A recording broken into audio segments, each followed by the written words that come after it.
Hello बच्चों, विजय study point में आप लोग का स्वागत है। तो बच्चों आज हम 12 क्वेश्चन सोल्व करेंगे। त्रिकोणमिति का है, चैप्टर 9 में पढ़ता है और प्रश्न अवली आपको 9.1 का 12 क्वेश्चन को आज हम सोल्व करते हैं और बहुत ही मोस्ट इंपॉर्टेंट क्वेश्चन है बच्चों। तो शुरू से अंत तक बिना स्किप किए बिना जरूर देखें ताकि आपको डिटेल में समझ में आए। तो बच्चों चलिए क्वेश्चन को चालू करते हैं। क्वेश्चन पहले पढ़ लेते हैं, अच्छे ढंग से क्वेश्चन को पढ़ लेते हैं। क्वेश्चन क्या कह रहा है कि 7 मीटर ऊंचे भवन के शिखर से एक टेबल टावर के शिखर का यूनियन कोण हमें दे रखा है 60 डिग्री। ओके, और इसके पाद का अवनमन कोण 45 डिग्री है। तो टावर की ऊंचाई हमें ज्ञात करना है। तो टावर की हमें ऊंचाई, तो पहले ये हम नियम को समझते हैं किस प्रकार का इसका फिगर बनेगा। तो बच्चों आप शुरू से अंत तक जरूर देखें। तो देखो बच्चों, एक हमारा ये है 7 मीटर ऊंची भवन है। क्या है? 7 मीटर ऊंची भवन है, यानी ये हमारा भवन है बच्चों, ये हमारा भवन है। और ये भवन जो है और इसी भवन के आमने सामने यानी आमने सामने एक और भवन उतना ही है। ओके बच्चों, यहाँ पे ये हमारा ये भवन हो गया और इसकी जो हाइट जो है, इसकी ऊंचाई जो है हमें 7 मीटर दे रखा है। ओके, ये हमारा 7 मीटर दे रखा है। तो बच्चों अब यहाँ पर क्या करना है, अब इसके जो है क्षैतिज है, यहाँ पर कर रहा है, यहाँ पर क्षैतिज है, ये इससे हमें इस रेखा में मिला दिया गया है। इस रेखा में हम मिला दिया गया है और इसी को बोलते हैं क्षैतिज रेखा। क्या बोलते हैं? क्षैतिज रेखा है। और अब बच्चों बताओ, जब ये हमारा 7 मीटर है तो ये भी हमारा क्या हो जाएगा बच्चों? 7 मीटर होगा। इसमें कोई दिक्कत वाली बात नहीं है।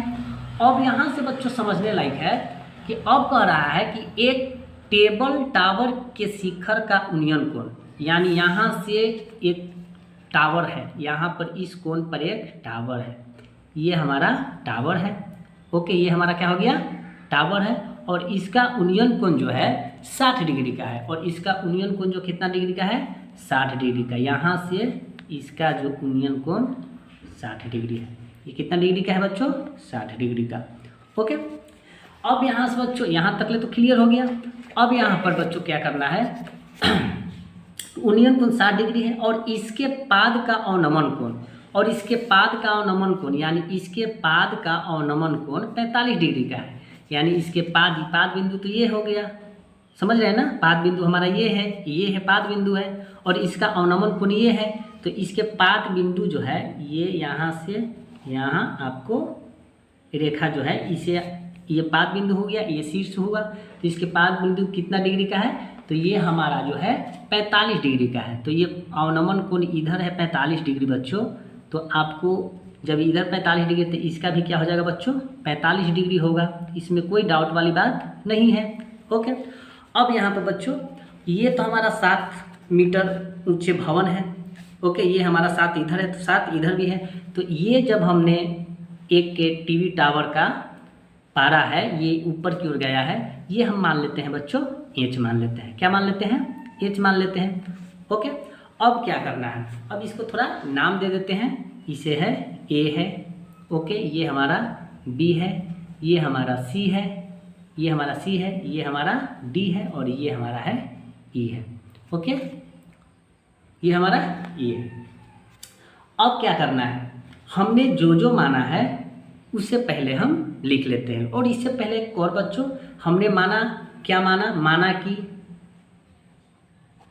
कि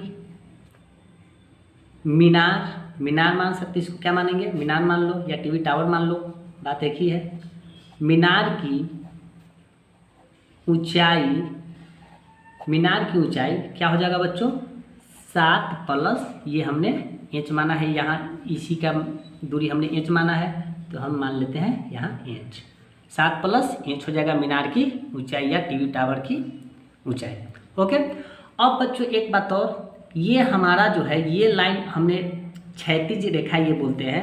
जब क्षैतिज रेखा होता है क्या कि जब ये जितना होगा उतना ही हमारा ए बी होगा, यानी डी सी बराबर ए बी हम लिख सकते हैं। चूँकि DC बराबर AB। ओके, अब यहाँ तक ले तो क्लियर हो गया। अब क्या करना है बच्चों, अब हम लेते हैं क्या, अब हम देखिए यहाँ पर एक तो समझना जरूरी है बच्चों, हमें H निकालना है। हमें क्या निकालना है, H। तो हमें ये मान भी नहीं है, नहीं ये कर्ण है, तो ये भी बात पता होना चाहिए कि 60 डिग्री जो ये एंगल 60 डिग्री है, इसके सामने वाली भुजा को हम लंब बोलते हैं। तो हमें H निकालना है। तो हमें H निकालने के लिए यहाँ भी नहीं मान दे रखा है, नहीं यहाँ दे रखा है। तो बच्चों पहले हम क्या करेंगे कि पहले इसको हम लेते हैं। देखिए इसे हमें दे रखा है DAB, त्रिभुज हमें दे रखा है DAB। तो हमें ये हमें दे रखा है, कितना दे रखा है, 7 मीटर दे रखा है। तो पहले हम त्रिभुज क्या करेंगे बच्चों, चूँकि त्रिभुज DAB में हम पहले रखते हैं। तो अब बताओ बच्चों, ये हमारा 45 डिग्री है कि सामने वाली भुजा जो होती है लंब होती है। तो हमें DA क्या हो जाएगा, लंब, और AB हमारा हो जाएगा ये आधार हो जाएगा। उसी प्रकार ये हो जाएगा बच्चों, ये हो गया आधार, ये हो गया हमें लंब। तो बताओ DA बटा क्या हो जाएगा, AB हो गया। तो लंब बटा ये हमारा लंब हो गया, ये आधार हो गया। तो लंब बटा आधार जो होता है बराबर क्या होता है, tan थीटा होता है। tan और थीटा के मान हमें ऑलरेडी यहाँ कितना है, 45 है। तो यहाँ पे हम 45 लिखें। Okay okay.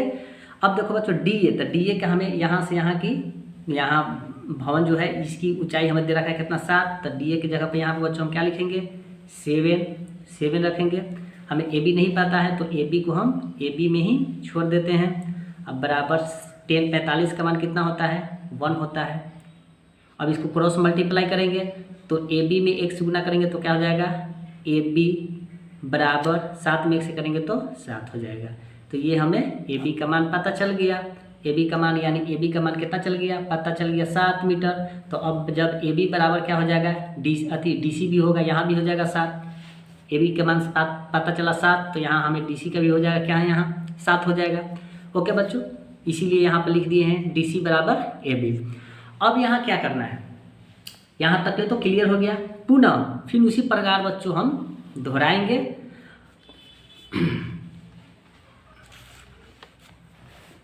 पुनः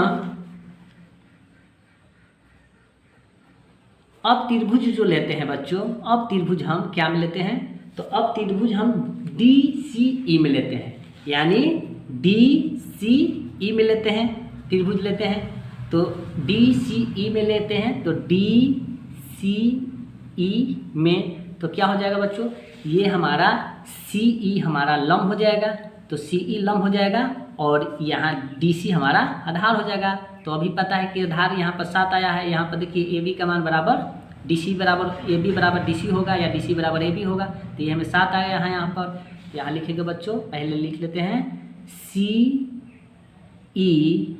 बटा क्या हो जाएगा, DC इक्वल टू, ये भी लंब बटा आधार है तो 10। अब यहाँ पर कितना डिग्री है, 60 है, तो यहाँ पे हम 60 लिखे बच्चों। ओके, अब क्या करना है, तो CE, तो CE हमें H है तो H माने थे, H बटा DC, तो DC अभी बताएं DC कितना हो जाएगा, यहाँ पर 7 हो जाएगा, क्योंकि यहाँ 7 है बराबर इतना, तो यहाँ पर 7 होगा। तो यहाँ पर लिखेंगे 7 इक्वल टू 10, 60 का मान होता है √3 होता है। ओके बच्चों, तो इसको भी क्रॉस मल्टीप्लाई करेंगे, तो क्रॉस मल्टीप्लाई करेंगे तो H इक्वल टू 7 अब रूट क्या हो जाएगा, 3 हो जाएगा। 7 रूट क्या हो गया, 3 हो गया। ओके, अब यहाँ पे बच्चों तो हमने क्या माना था, अतः हमने मीनार की